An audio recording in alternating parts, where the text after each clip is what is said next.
It's Terry from D-Lab, and I want to have a little discussion with you about my 807 amplifier. These are a Class A amplifier, very powerful, pretty much an overbuilt amplifier to give you the sound and punch that you've never heard in a Class A amp before. So here in a minute, I'm going to take you around, show you the chassis, show you the components I used, and you can be the judge and see what you think. Alright, so first off, let's talk about this cabinet. This thing actually started out as a 1940s cabinet, solid wood. It's got the butterfly pattern to the wood. Okay, I had a nice laser engraved front panel made. The glass is original. I had my uncle refinish it from Tennessee.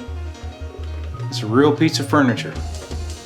Real nice to have an amplifier in. Alright, chassis wise, this chassis is the old original metal chassis that was in that vintage item that I built this thing in. 807 tube, you may not be familiar with, but they're used in ham radio transmitters quite often, and it's a very popular tube. As a matter of fact, the 807 is referred to as a beer holder. So you'll hear hams talking about, hey, I'm gonna have an 807, all right?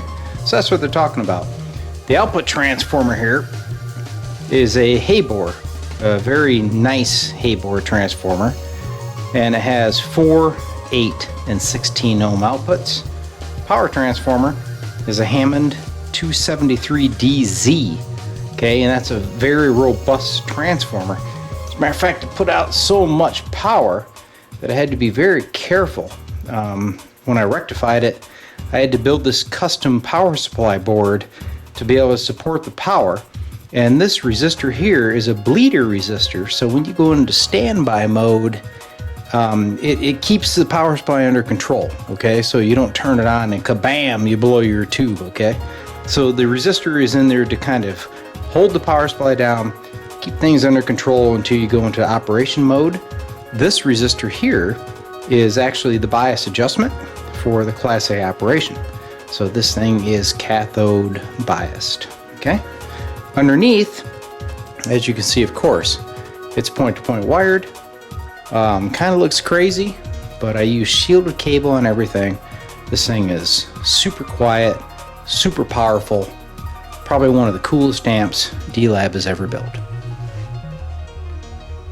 All right, well, there you have it. Another reason why you need to buy this amp, okay? It is a one of a kind. I can't build another. It's way too expensive, way too much work. But I'll tell you what, you get this thing, when you play it, you're gonna be impressed, and so are your friends. So take a look, see what you think. If you want it, drop me a line.